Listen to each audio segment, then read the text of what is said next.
ওকে, ঠিক আছে। তাহলে এখন এই এই এই গাড়িটার নাম কি?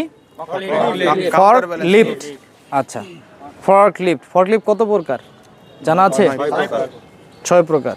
আচ্ছা, এটা তো আমরা পাওয়ার পয়েন্টে ক্লাসে দেখাইনি, হয়তো বা 2-1 জনে মিস করেছেন, বা 2-4-5 জনে যারা পরে আসছেন তারা মিস করছেন, কিন্তু পাওয়ার পয়েন্ট ক্লাসে দেখাইছি না। আমি আপনাদেরকে পিডিএফ দিয়ে দিব, যে গ্রুপ করতে বলছি, গ্রুপে একটা পিডিএফ দিয়ে দিব, মানে বই আকারে, কিন্তু ওটা প্রিন্ট করতে খরচ বেশি হবে, তার থেকে আমি আপনাদের গ্রুপে দিয়ে দিব, আপনারা ওইটা প্রিন্ট করে নেন অথবা ওইভাবে করে নেন, যার যারভাবে করে নেবেন, ঠিক আছে?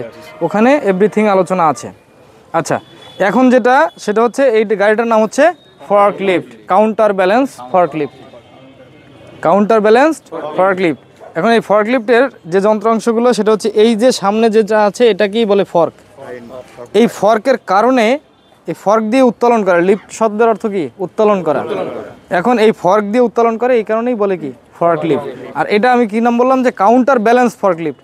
তার মানে কি, এই দিকে যখন আমি লোড নিব, যদি বিপরীতে সমান সংখ্যক লোড না থাকে তাহলে কি হবে? উল্টে যাবে, উল্টে যাবে না? তো উল্টে যাতে না যায় সেই জন্য এই গাড়ির পিছন দিকে ওই যে হলুদ আছে ওই অংশটা হচ্ছে কাউন্টার ওয়েট। ওইটা কি বলে? Counter wait. আচ্ছা, ওখানেও আমরা যাব। ওইটা হচ্ছে এই সামনে যে লোড নিলে সেটার ভারসাম্য রক্ষা করে। তাহলে কাউন্টার ব্যালেন্সড ফর্ক লিফট, এইটার নাম ফর্ক। আচ্ছা, এখন এই ফর্কের আবার বিভিন্ন অংশের আলাদা আলাদা নাম আছে। এই গোটাটাকে বলে কি? পুরোটাকে ফর্ক। আচ্ছা, এখন এইখান থেকে দেখেন তো, এই দিক থেকে একটু হালকা পাতলা হয়ে আসছে নাকি, এদিকে চিকন হয়ে আসছে, এদিকে মোটা। এটা পুরোটা মোটা হইতে পারতো না, কিন্তু সেটভাবে দেয়নি কেন? তাহলে আপনি করতে পারবেন না, মাল তোলার জন্য ওকে ব্যালেন্স করতে পারবেন না, এই জন্যই একে ডিজাইন করা হয়েছে এইভাবে। এখন এই যে পাতলা অংশের এটুর নাম আছে, এটুর নাম হচ্ছে ফর্ক টাইন।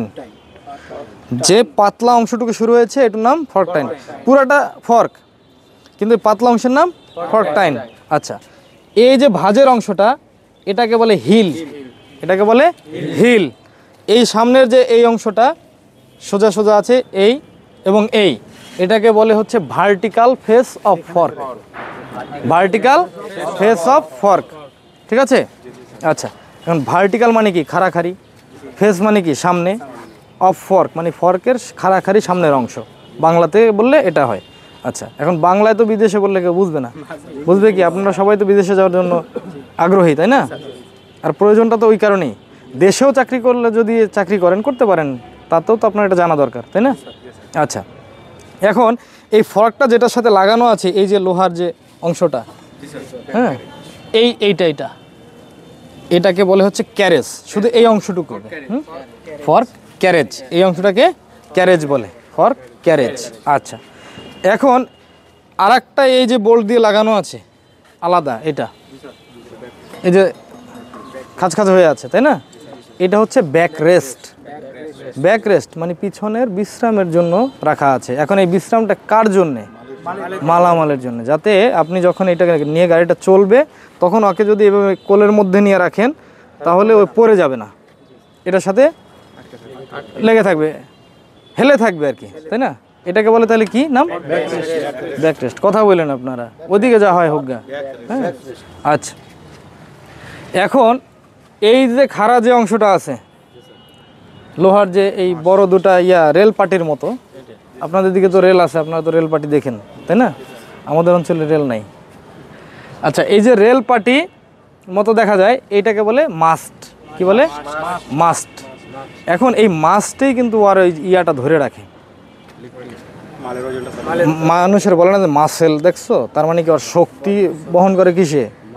মাসেলে। তো ওয়ার হচ্ছে মাস্ট। এই মাস্টের সাথেই কিন্তু সবগুলা জড়িত, এবং লিফটিংটা এই মাস্টকে কেন্দ্র করেই হয়। এখন তাহলে এই লিফটিংটা যেহেতু মাস্টকে কেন্দ্র করে হয়, তাহলে লিফটিং কি মাস্ট করে না?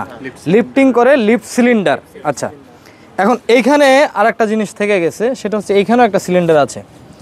এগুলো হচ্ছে হাইড্রোলিক সিলিন্ডার। সিলিন্ডার সবগুলোই হাইড্রোলিক সিলিন্ডার, কিন্তু ওর ব্যবহারের জায়গা ভেদে ওর নামের পরিবর্তন আছে। ইংলিশে কিছু কিছু ওয়ার্ড আছে না, স্থানকাল পাত্রভেদে অর্থের পরিবর্তন ঘটে। তো ওরও হচ্ছে ব্যবহারের উপরে ভিত্তি করে পরিবর্তন হয়। এখন এইটা হচ্ছে হাইড্রোলিক সিলিন্ডার, এখন এটা লাগানো আছে ক্যারেজের সাথে, যার কারণে এটাকে আমরা বলি ক্যারেজ সিলিন্ডার। ক্যারেজ সিলিন্ডার এক কথায় চিনতে পারবে যে ক্যারেজ সিলিন্ডার যদি বলে তাহলে মানে ক্যারেজের সাথে যে লাগানো সিলিন্ডারটা ওইটাতে সমস্যা বা ওইটা ভালো। যখনই বুঝাবেন যে ক্যারেজ সিলিন্ডারের সমস্যা, ওই কিন্তু আর ওই অন্যগুলো খুঁজতে যাবে না, ওই সরাসরি এসে এটাই ধরবে, তাই না?